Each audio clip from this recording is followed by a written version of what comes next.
देख रहे हैं न्यूज चक्र। मैं अभिसार शर्मा और आज आपके सामने कई खास मुद्दे। पहला मुद्दा होगा एक बड़ी पड़ताल, जिसमें हम आपको बताएंगे किस तरह से सत्तारूढ़ Bharatiya Janata party news channels में दखल देती है। कौन है वो पॉइंट पर्संस जिनके जरिए बाकायदा न्यूज चैनल्स पर दबाव डाला जाता है। बहुत अहम पड़ताल है, आपको हमारे साथ होना होगा।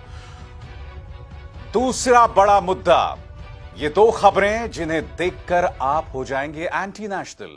हम चाहेंगे इसके लिए आप अपनी आंखें बंद रखिए। न्यूज चक्र आज आपके सामने पेश कर रहा है एक बहुत बड़ी पड़ताल, जिसमें आप देखेंगे कि सत्तारूढ़ भारतीय जनता पार्टी किस तरह से हमारे न्यूज चैनल्स पर दबाव डालते हैं, अंकुश डालते हैं और कुछ हद तक कुछ पत्रकारों को लेकर एक प्रेशर क्रिएट किया जाता है, जिससे उनके लिए मुश्किल पैदा होती है। सबसे पहले आपका ध्यान मैं खींचना चाहूंगा इस शख्स की तरफ। इसका नाम है एबी।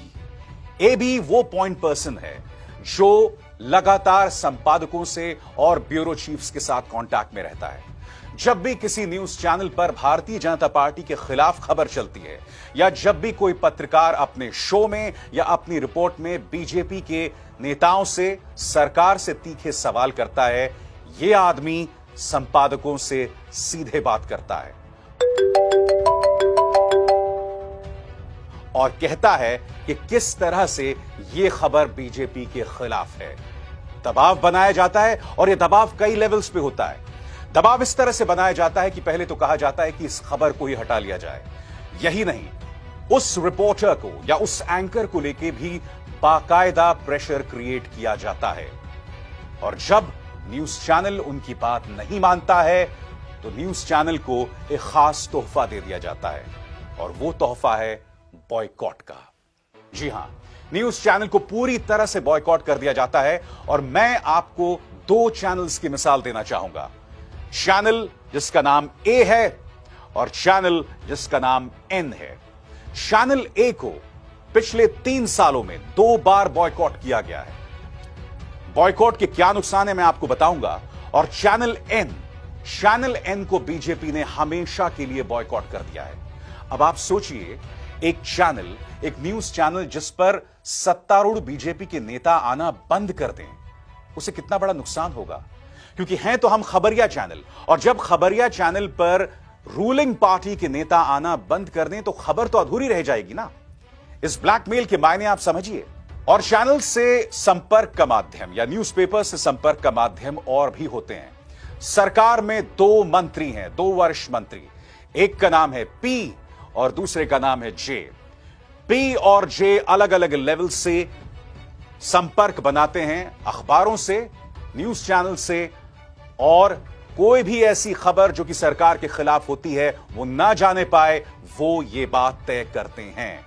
समानांतर स्तर पर एक और खतरनाक खेल होता है।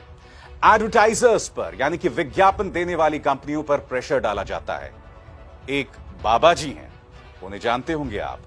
उन बाबा जी के जरिए उनके तमाम एड्स न्यूज चैनल्स पर आना बंद हो जाते हैं। यानी कि आपकी जो लाइफलाइन है, आपकी कमजोर नब्ज है, उस पर हमला किया जाए, जिससे आप काम ही ना कर सकें।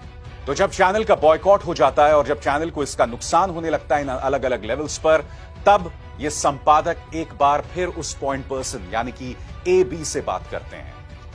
लंबी बातचीत होती है और ये भरोसा दिया जाता है कि इस तरह की घटना फिर नहीं होगी, और तब जाके वो बॉयकॉट खत्म होता है। मगर मैं आपको बता दूं कि इस सरकार में, खासकर प्रधानमंत्री नरेंद्र मोदी के नेतृत्व में, कुछ पत्रकारों को कभी माफ नहीं किया जा सकता। मिसाल नंबर 1, करण थापर। करण थापर अपनी किताब द डेविल्स एडवोकेट में बता चुके हैं, और उन्होंने कहीं ना कहीं बीजेपी प्रवक्ता संबित पात्रा का हवाला दिया था कि किस तरह से सरकार के अंदर एक पूरी सोच है जो उनके खिलाफ है। संबित पात्रा ने उन्हें यह बात बताई थी, और आज तक करण थापर किसी न्यूज चैनल के साथ काम नहीं कर रहे हैं। 3 और पत्रकारों के नाम पर गौर कीजिए। बॉबी घोष, हिंदुस्तान टाइम्स, जो कि उनके लिए हेट क्राइम ट्रैकर कर रहे थे, उन्हें नौकरी से निकाल दिया जाता है। हरीश खरे ट्रिब्यून के लिए काम कर रहे थे। ट्रिब्यून में उन्होंने आधार के खिलाफ स्टोरी की, उन्हें इस्तीफा देना पड़ा।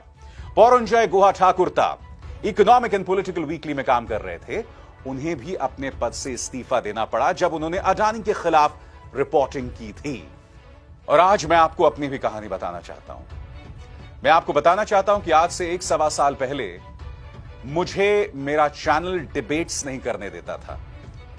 मैंने अपने संपादक से पूछा था कि क्या वजह है। काफी मान मनव्वल के बाद मेरे संपादक ने मुझे बताया कि अभिसार इसलिए क्योंकि बीजेपी की तरफ से सीधा फरमान है कि जब तक अभिसार शर्मा डिबेट्स में आएगा हम अपने किसी प्रवक्ता को नहीं भेजेंगे। आप अंदाजा लगा सकते हैं कि इसका नुकसान संस्था को तो होता ही है, बल्कि उस पत्रकार के लिए कितनी बड़ी दुविधा हो जाती है। यानी कि आपके हाथ पांव काट दिए जाते हैं और आप पत्रकारिता भी नहीं कर सकते।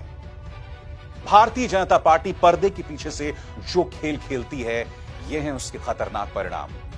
और यह लोकतंत्र के लिए बहुत बुरी खबर है, क्योंकि ऐसा लगता है कि बीजेपी को तो चाहिए ऐसे एंकर्स, ऐसे पत्रकार जो कि धर्म के नाम पर प्राइम टाइम में नफरत फैलाएं, जो कि हिंदू मुस्लिम को लेकर डिबेट्स करें, जो कि सवाल करें तो सिर्फ विपक्ष से करें, कांग्रेस से करें।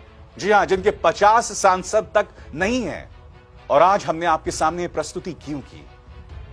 क्योंकि दुनिया के सबसे ताकतवर देश के सबसे ताकतवर प्रेसिडेंट ट्रंप से सीएनएन के जिम कॉस्टा ने तीखे सवाल किए थे।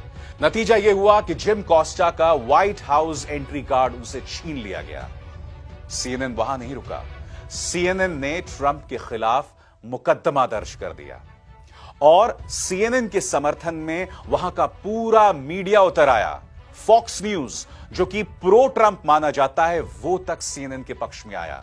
न्यूज चैनल्स न भूलें राहत इंदौरी के इन खूबसूरत शब्दों को, लगेगी आग तो आएंगे घर कई जद में, यहां पे सिर्फ हमारा मकान थोड़ी है।